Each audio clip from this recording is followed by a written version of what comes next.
چیزایی هنوزم واسیده به من یه جایی، حتی با من تو خواب حرف نمیزنم، خواهی دنیا رو گاییدم خدایی. نگو داری با من چی کار، حالم بی تا بسته دیگه حک داد نمیذاره حالم و واقعا میگاده، چرا نمیفهمی واقعا میخوامه ازش نگو دیگه حالم بد شده، هنوزم حساسم روی حرفا رو، اصلا تو رو خود دیگه حرف نزن. نگو بازم میام پیشت، میدونم دروغ میگی ولی بازم باورم میشه حالم ولی دیگه داره خاطرم میره. شاید جا حرفم دیگه جذب کنم،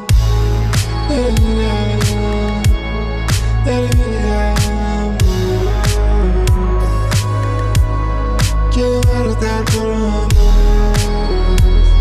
برم نمیرم